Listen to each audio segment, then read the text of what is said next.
loss of biodiversity. Just I'll recap the things that we have seen last time. We have seen the definition of biodiversity. What it means exactly?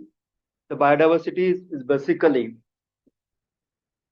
all living organisms, which includes plants, animals, microbes, whatever, insects, butterflies, birds, and all, which are, you can say, living on this earth, is what we actually call biodiversity. And if you want to, can say, define biodiversity of a particular area, then definitely when you count all these organisms in a particular, can say, geographical area, is the biodiversity of that geographical area. Okay. Then we have seen the biodiversity at genetic level. We have seen the biodiversity at species level and at community or ecosystem level. Then we have seen different levels of, again, the types of biodiversity that can say alpha level, or can alpha biodiversity, then beta biodiversity, and gamma biodiversity. We're taking one particular example. And then what are the importance of biodiversity? I'll just recap the importance and then we'll enter in the topic. So today we'll discuss about methods of biodiversity conservation. And the methods of biodiversity conservation. First, we'll learn what is the importance of biodiversity. That last time we have seen biological services provided by biodiversity. And in that biological services, we have seen food is one of the known service, or can say best known service, is what given by biodiversity. Then medicinal products, pharmaceutical drugs, ornamental plants, wood products, breeding stocks, and gene diversity. All these are the services which are generally called biological services provided by, or can say, rendered by biodiversity. So different types of, can say, organisms are used as food. Different types of plants are used as, can say, medicinal plants. So there is what ecological services. In ecological services, we have ecosystem stability, the nutrient recycling, energy transfer, climate stability, pollutant breakdown, and biological services. So these are what basically coming under importance of biodiversity under ecological services. These are the ecological services provided by different types of organisms to us. So if you just consider a simple food chain, in that, what is the role of each and every organism in this? So basically, we'll start, we can say producer. Producer take energy from the sun, the sunlight, and convert carbon dioxide into carbohydrate with help of water and sunlight. Okay, these are the producer. And producers are acting as food for, can say, herbivores, then next order, can say, omnivores, then carnivores, and then carnivore of top order. When they die or end their life, decomposers are there. Decomposers, can say, decompose them and convert it into mineral, and these minerals are again liberated, can say, given to the soil. Okay. At the same time, plants are very useful for, can say, percolating the water or conserving the water. So every organism in this, can say, ecosystem in a food chain or food web is essential. And if you eliminate out of, can say, any of this, any one, if you eliminate it, the entire system get collapsed. And that is what, can say, most important role of each and every organism. Agar decomposers nahi honge, so it's not possible to decompose the dead organisms or dead bodies. Difficult hoga. And that's why the role of decomposer is also essential. At the same time, role of producer is also essential. It's not possible to produce food without producers. So these are the organisms which are essential for human being every time, everywhere, and they're having their own role in each and every, can say, ecosystem. And that's what you can say ecological services provided by. In the second one, the sunlight, or can say oxygen and carbon dioxide. So recycling of, can say, nutrients at the same time, can say gases exchange is possible only because of living organism. So plant they take up, can say, carbon dioxide and convert it into what, can useful oxygen. So plant they are playing most important role. Agar plant nahi honge, to it is possible to, can say, maintain the oxygen level in the biosphere. So this is what ecological services provided by the biological. Thus we have seen biological services. Then social services. Last time we have seen plants are useful for research, even animals are useful for research. When you want to study them, you want to research them, or can say you want to, can say, observe them carefully. you need to can say collect them and can say observe them, study them, dissect them. So they are acting as what can say experimental material for us in research. They're also useful for education. They are having some values in culture, can say, or custom. Some they are sacred plants, so they're having religious value. They're important in tourism, so they're having aesthetic value and recreational value. So everywhere, plants, animals, they are very useful. So that's again importance of biodiversity. Now, what are the causes of biodiversity loss that one should understand? Once you understand the causes of biodiversity loss, then definitely you'll find out the methods for their conservation. So according to International Union for Conservation of Nature, that's what IUCN, the headquarters is in UK, published a book. It's called Red Book or Red Data Book, which has a list, that's a red list of plants and animal species. That list includes extinct organisms, extinct in wild. These are another category of organism, critically endangered organism, critical endangered species, vulnerable species, and threatened and rare species. So these are what different types of can say lists available. If you just go through that book, or you can say just Google it, you'll get a list of endangered plants, list of extinct plants, extinct animals. So what it exactly it is? So first we understand what is extinct exactly. Extinct means lost species. They are lost forever. So every year we are losing some of the species, which are can say very less in number, or they are critically endangered sometimes. Such species are lost from the ecosystem or from the particular can say ecological area or can say biosphere. So when they lost permanently, then we can say these are extinct. So some of the species, so we have lost many species in recent past, or can say even the ancient past. And the best known example is dinosaur. So these are what the largest organism that we have lost. And the extinct in wild means what? Basically the species which is lost in the wild or in their natural habitat. Whatever natural habitat is there, it is lost from that natural habitat. So lost from natural or wild habitat is basically called extinct in wild. But still they are available in some protected areas. Like maybe example can say in maybe in zoos or can say botanical gardens or parks or in protected areas where they are in cultivation or under cultivation. Some of the plants which are can say acting as ornamental plants, they are protected in some can say home gardens or can say even can say botanical gardens. So they are available. Maybe one or two species or can say specimens or can maybe can say very few specimens are available or plants are available or animals are available in a protected area, but they are lost from their wild habitat or can say their natural habitat. So when they are can say lost from their can say natural habitat or they are not available or they are not can say detected or can say located or can say uh, uh, cannot found them or can say cannot locate them in their natural habitat, then definitely can say these are extinct from wild or can say extinct in wild. Lost from wild or natural habitat is called extinct in wild. So we'll see one or two examples of each this. Then critically endangered, highest risk of extinction in wild. This is what a group of organisms that are having highest risk, or I can say they're at that extreme position, and maybe within some days or maybe some can say years they'll lose from, or can say they'll be lost from the entire habitat. So highest risk of extinction in the wild is called critically endangered. So they are what? Critically endangered species. Maybe animals, maybe insects, maybe microbes, maybe plant. So which are having highest risk of extinction in the wild.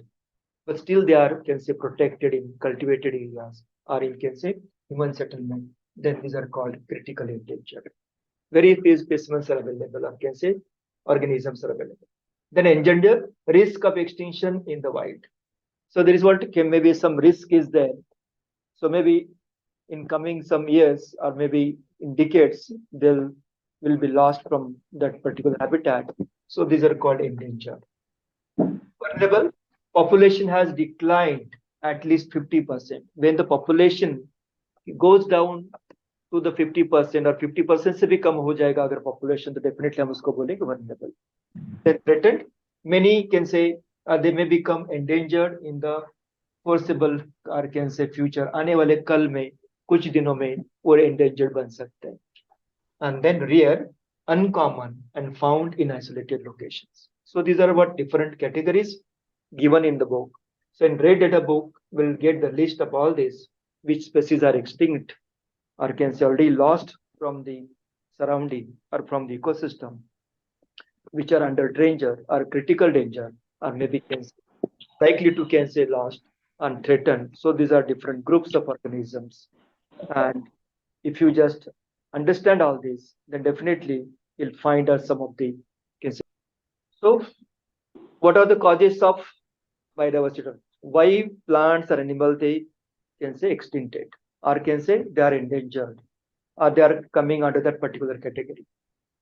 It's because of what? Maybe can say fragmentation of habitat, maybe overexploitation, maybe because of can say invasion of alien species.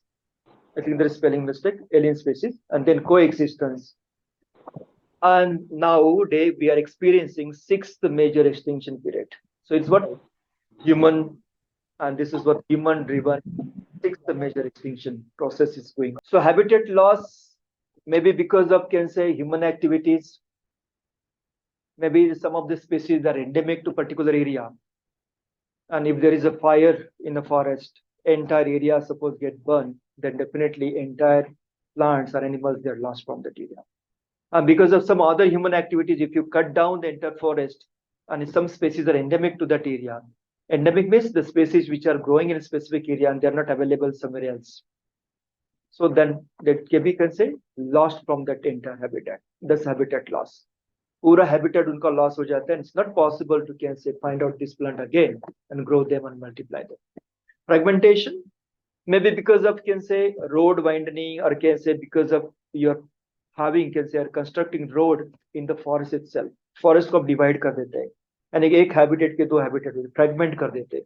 Because of some other activities, maybe can say you are developing some can say part into cultivable land.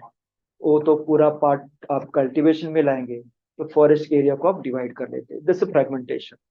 Over exploitation means what? Basically, we are using these organisms again and again for our some other purposes, maybe for medicine, maybe for wood, maybe for can say other can say activities.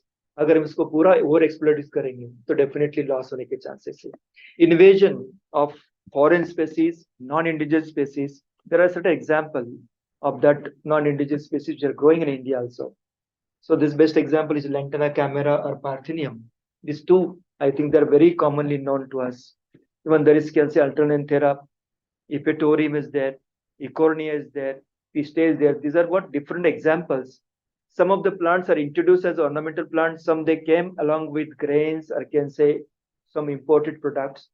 And now they became what? Invasive weeds.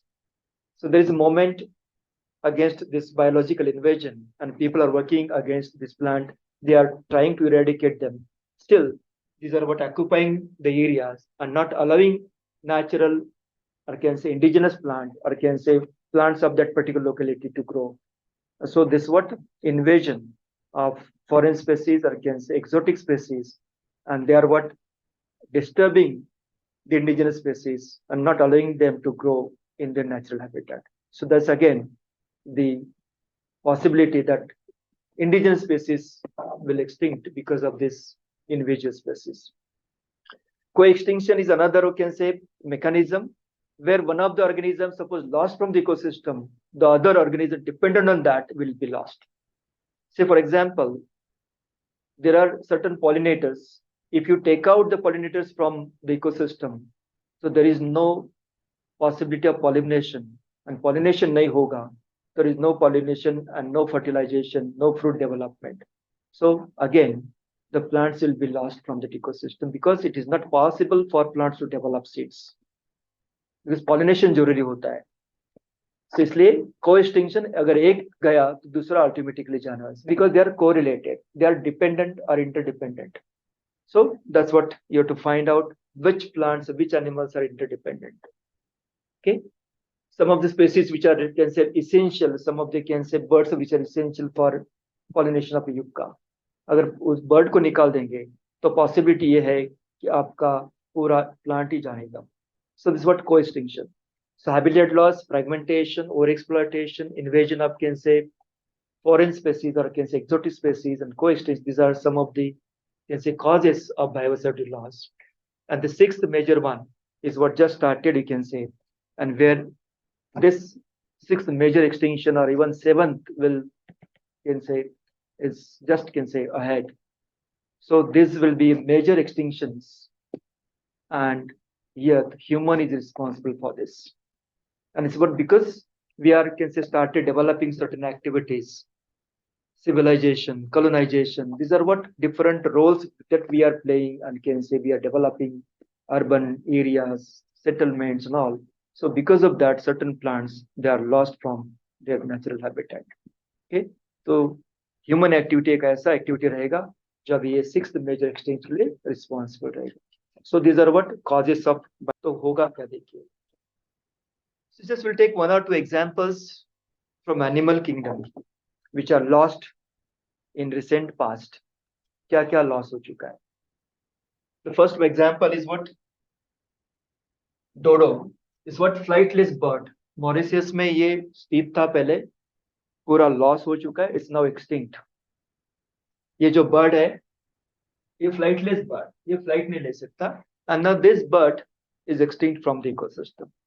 It was can say in that particular area, अभी पूरी तरह गया. It's not possible to have this bird again. Then quagga is a zebra like animal. Africa में था पहले. It's very similar to zebra, but अभी वो अस्तित्व में है. It's what lost from the ecosystem. Then Thylacine, that's what Tasmanian tiger, Australia में था ये tiger. This is the example of this Tasmanian tiger. ये भी loss हो चुका है. The Stilla sea cow, ये जो example है, this also lost. ये रसिया का है. The tigers like can say Bali tiger, Javan tiger, Caspian tiger. So this is the example of this tiger. So ये tiger भी अभी recent past में lost हो चुके हैं. So these are some of the examples. So we are losing every day one or other species from the earth, and it's not possible to have it again. So there is need to conserve such animals, or can say sea animals, or can say terrestrial animals, because they may be having some role in the ecosystem, and maybe suppose having some of the can say importance in human life also. We'll take some of example of the plants. Plants के एक दो example लेते हैं. Plants which are lost in recent past. Euphorbia, this is one of the species. Palghat में ये स्थित थी, but now it is not available in that particular area. It is lost from Palghat, but still it is available in garden. So it is what extinct in the wild. Then Alexa gardeniana, it was what one of the plant in Tamil Nadu which is lost from that habitat. This is another species, Cynomitra bedomi. It is what can say available in western Ghats of Kerala and Tamil Nadu part, or even can say Sri Lankan part. A western Ghat ka plant hai. It's a member of Fabaceae. It's also lost from the habitat. Then another species that is Corypha. That's what tali palm. Ye tali palm hai. It's like it's a very similar to palm, or it's a palm. Now this tali palm, it was available in Myanmar and West Bengal. Now this tali palm is also lost from the wild habitat. But still, some of the specimens are available in West Bengal, or some can say one or two plants are available. Now it is what our role to can say multiply them, grow them, and can say restore them in their natural habitat. So these are some of the examples. This is a huge list of can say lost plants, huge list of animals, microbes, insects, and birds. But just I've taken one or two examples to know and to can say develop the concept what is exactly extinct, or can say extinct in wild. So this is what some of the examples of this wild animals or plants which are lost from this species can say.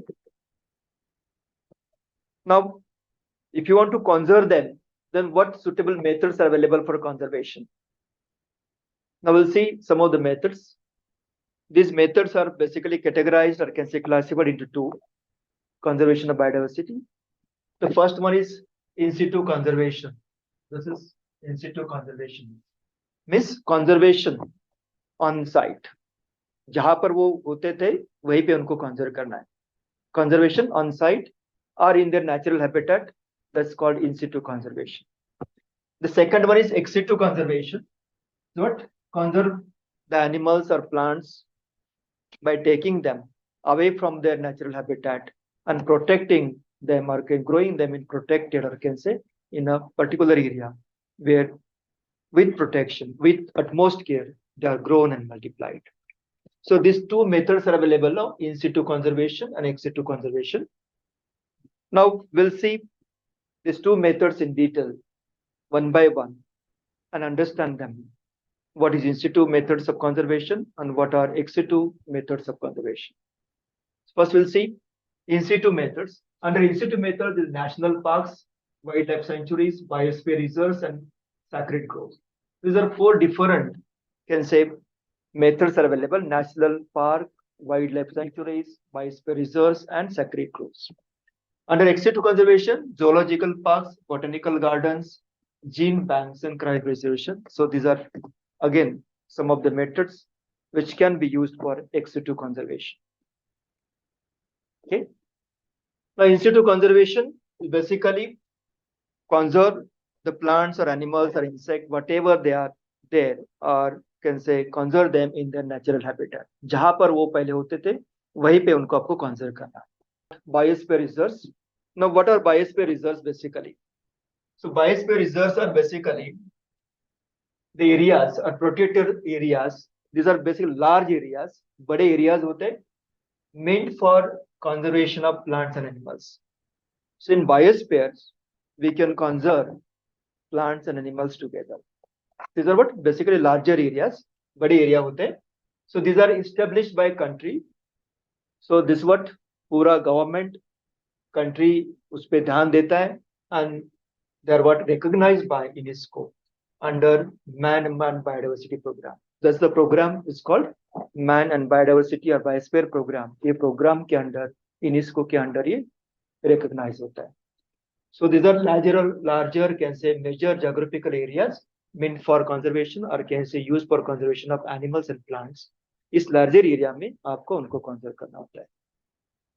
It restores the traditional life of tribals living in that vicinity.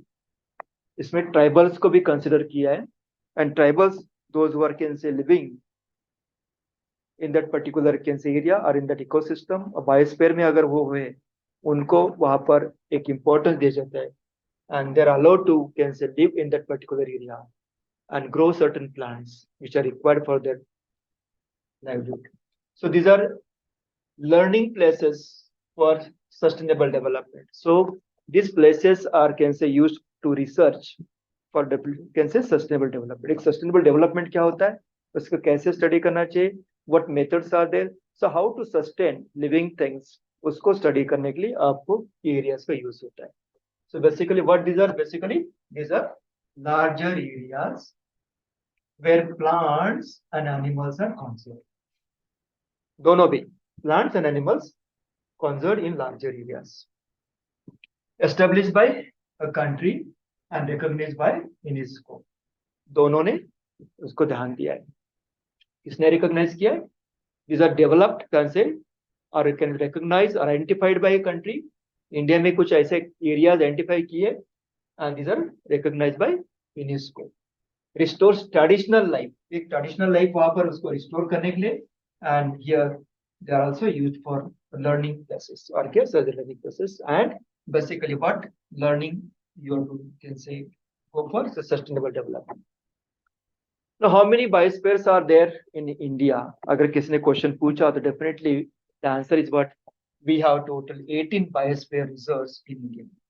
India में total कितने 18 biosphere reserves हैं, और पूरे world में there are about 700 biosphere reserves in world. So out of the 700, India has 18. So India ने कितने recognize किए?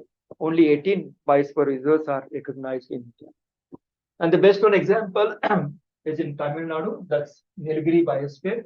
It was identified in 1986. And it is what located in Tamil Nadu and part of Kerala.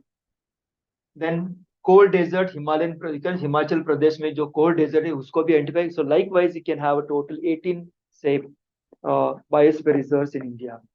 These are meant for conservation of. Now biosphere reserve has basically 3 zones. इसमें 3 zone होते हैं. सबसे center में जो रहेगा उसको हम बोलते हैं core. And that core is most important. Right? So devoted only for protection of wildlife. No human activity. कोई भी human activity नहीं रहेगा. Only can say plants and animals, they are can say living that area. Interference कुछ भी नहीं रहेगा. If suppose somebody wants to go and study it with permission, you may enter only for study, to count, to have a census of animals. But the entire area is devoted only for animals and plants and for their protection. So human activities are prohibited. No construction, no houses, no settlement, nothing. Even no tourism. So this was the core or central part of that particular biosphere. The second one is middle zone or buffer zone. इसको हम buffer zone बोलते हैं या middle zone बोलते हैं. It is limited to can say human activity, or can say some human activities are allowed in that. If limited human activities को allow किया जाता है, but it's useful for research and environmental education and tourism. Some tourism is allowed in that. So if you see in this, ये जो area buffer zone में थोड़ा tourism भी allowed है, okay? Monitoring, research be allowed, and education and training be allowed. So if you want to educate the youngsters, or can say researchers, or can say some forest training, जिनका अगर आपको study करने के लिए जाना है होगा, देना होगा, training देगा, तो वहाँ पर आप education training दे सकते हैं. So buffer zone. Human activity यहाँ पर कम रहेगा, no human settlement. And outside this, the entire area is called outermost, or can say transition zone. This is a transition zone. So several non-destructive human activities like in settlements of tribals and cultivation of crops necessary to sustain the life of tribal. So यहाँ पर shifting cultivation या कुछ ऐसे cultivation थोड़ा हो सकता है. The cultivation is essential for the life of tribal. उनको जीने के लिए जितना cultivation चाहिए उतना cultivation कर सकते हैं. Tourism का कुछ part हो सकता है. कोई एजुकेशनल ट्रेनिंग, ये सब कुछ होगा. ह्यूमन सेटलमेंट होगा. यहाँ पर आप थोड़े ह्यूमन सेटलमेंट देख सकते हैं. सो इन सराउंडिंग आप कैसे बफर जोन, एक ट्रांजिशन जोन में आप ये सेटलमेंट कर सकते हैं. बट ओनली ट्राइबल पीपल्स और can say tribal communities are allowed in this. उनका सेटलमेंट हो सकते हैं, बाकी नहीं. So this what you can say biosphere reserve. 3 zones इसमें होते हैं. And wildlife sanctuary, it is area where animal habitats and their surrounding are protected from sort of disturbance. What? Only animal habitats and their surrounding is protected from any sort of destruction. And India में अगर आप देखिए, total 565 existing wildlife sanctuaries are available. India में इतने सारे wildlife sanctuaries है, 565. So, for example, Bharatpur Bird Sanctuary is there. Then Shankar Wildlife Sanctuary is there. So these are basically wildlife sanctuaries where animals, birds, जो animal kingdom of birds का जो पूरा इनको protection के लिए area protect किया जाता है, and that is what wildlife sanctuaries is. What again a geographical area where huge vegetation available, whatever plants, vegetation that's needed to support the plant and as well as animal life. तो animal को protect करने जितना भी area आपको चाहिए वो area एक protect किया जाता है. And in that animals are allowed to live. Correct. So if you see Bhimashankar wild can say animal, वहां पर ज्यादा जो है, एक best example is giant squirrel. Even can say Bharatpur bird sanctuary में अलग अलग कैन से बर्ड्स वहां पर आते हैं. This flamingo example is sacred groves. Basically this is what forest pockets or forest areas which have been left untouched by local people and any interference with them is banned. So कोई भी छोटा area or you can say particular piece of or pocket of that particular forest is protected by local people or tribal. That is called, you can say, sacred groves or devarai in Marathi. So ऐसे देवराई जो naturally एक area protect किया जाता है, whatever can say plants, animal जो भी वहां पर है उसको protect किया जाता है, and they are not disturbed. So उनको cut करने से ban किया जाता है. So trees in these patches are, can say, considered as socially, culturally, medicinally and religiously important. जितने भी trees वहां पर हैं उसको कुछ ना कुछ value बताया जाता है, and such plants are called sacred plants.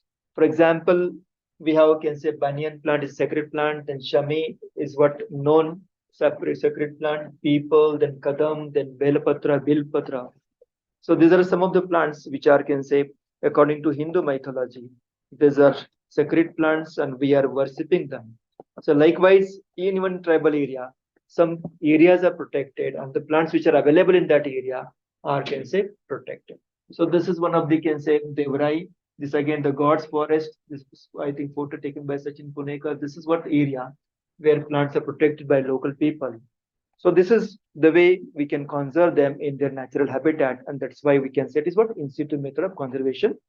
And the there are different examples. The zoo or zoological park. It is the place where various living animals are kept within the enclosures, displayed to public and may be used for study. So there are total 164 zoological parks in India. India में 164 zoological parks है और वहां पर animal को रखा जाता है and they are used for study. They are protected, so they are grown in that particular area.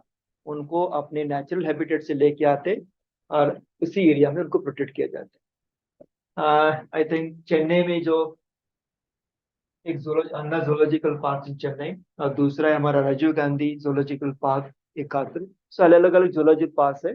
सो 164 और हर एक स्टेट में आप जाएंगे आपको कहीं ना कहीं जोलॉजिकल पार्क दिखा देगा. ठीक. So where animals are protected and grown in a protected area, that's what ex situ conservation method, because they are taken from the natural habitat and now they are allowed to, can say, live in a protected area or in enclosures. Botanical garden, specifically the areas which are developed for protecting the plant and growing them. So these are developed for conservation and scientific study of plants and also for plants which are essential to display to the public. Okay. And we are about, can say, 122 botanical gardens on record in India. India में 122 major botanical gardens है, and every college or university has its own botanical garden.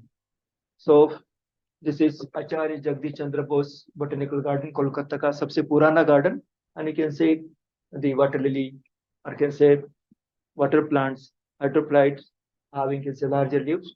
This is वगई botanical garden. एक वगई botanical garden Gujarat का, वहां पर भी आपको कुछ ऐसे प्लांट दिखाई देंगे. So we are protecting plants in botanical gardens and allowing them to grow there. So when you allow them with care, they'll grow there, and that's why we can say अलग एक group, एक community हम लोगों ने बना दिया. Those who are, can say, lost in wild, but still they're available in protected area. So botanical gardens and zoos are the examples of this particular. Gene bank and seed bank. So we can isolate genes and, can say, conserve gene under, can say, certain condition, or we can say collect seeds of this plant and then store them in a gene bank. So gene banks are now developed. I say gene bank are available. Such gene banks are available in India also. So national bureau of plant genetic resources में आपको जितने भी plant के चाहिए वहां पर आपको मिल जाते, because this is one of the depository in India. Even we have some of the, can say, crop plants and their gene bank at ICRISAT, and even tribal people, they are developing their own gene bank. उनके पास आपका खुद का gene bank होता है. So these are what the basically genes and seeds which are conserved for next generation, and every year people are collecting it, conserving it and multiplying it. So this is the way we can conserve the plant, and that is called gene bank, or can say seed bank. Okay. So at national level we have NP PGR botany के लिए, plant के लिए, same thing with for animal, where can say DNA or even semen is what preserved for from each and can say the animal or can say the livestock. The last one is biodiversity conservation. Ex situ method is what? Cryopreservation. Now, this is the method where the process of cooling and storing the cells, tissue, or organ at very low or freezing temperature. Here you can say tissue culture जो tissue होता है, or even the root tips or shoot tips जो भी आपको चाहिए, which can be useful for developing plants. Such propagules or some can say tissues or cells are preserved or organs are preserved at low temperature. And the temperature can be 140 degrees Celsius to minus 196 degrees Celsius. Minus 142 minus 196 degrees Celsius temperature. That's what the temperature. So it can be preserved up to that, and that is called cryopreservation. So sub-freezing temperature below 80 minus 80 degree and typically below 100 and can say 40 degree. ये जो temperature उसमें हम preserve करते हैं उनको, and this is what generally called cryopreservation. आपको मैंने दिया है. So what is biodiversity? What are the can say different types of can say biodiversity levels, species, genetic, and can say ecosystem? What are the causes of biodiversity loss? So fragmentation or habitat loss, or can say poaching of animals and all. These are the different can say methods where we can study different losses or can say types of losses to biodiversity. And once you understand, we should avoid all these. So if we are not able to avoid it, at least we should protect them, we should conserve them. And there are different methods of conservation. This is what basically in situ methods, methods which are useful to conserve them in natural habitat. That's what in situ methods, and methods which are useful for conserving them in away from their habitat or taken away from their natural habitat and conserving them in can say protected areas or ex situ conservation. So these are what simple things that one should understand, and then if you want to study them, you can go in detail and study each and every system, every method, and that's useful for conserving the plants and animals, even microbes. So in this story, just can say imagine if we were lost, can say Penicillium का अगर हम lost किए होते पहले तो क्या होता था. अगर पेनिसिलियम लॉस होता तो एंटायर एंटीबायोटिक का डिस्कवरी या इन्वेंशन ये नहीं मिलता था. Now we are having different types of antibiotics obtained from different microbes. Some they are what जिसके लिए हम थोड़ा सा inhibitory बन चुके हैं, or some they are what not useful now, but still we are discovering more and more. But पहले अगर अलेक्जेंडर फ्लेमिंग ने इसकी खोज नहीं की होती तो डेफिनेटली हमारे पास अभी पेनिसिलिन भी लॉस हुआ होता. Same thing in plants and even animals, in corals, in sea, everywhere. See, each and every animal or each and every can say plant may be having some role, maybe as medicine, maybe can say microscope for developing can say antibiotic. So these are important for us. So we should study them. At the same time, we should protect them and conserve them in their natural habitat. If not possible in natural habitat, take some of the sample in a protected area and conserve them with the ex situ method of conservation. So this is what about the conservation of biodiversity and different methods of conservation of biodiversity. So topic was very simple, and I think it's not can say difficult to understand it. Anybody, even layman, can say understand this because I have taken simple examples, and that's what the topic that we discussed.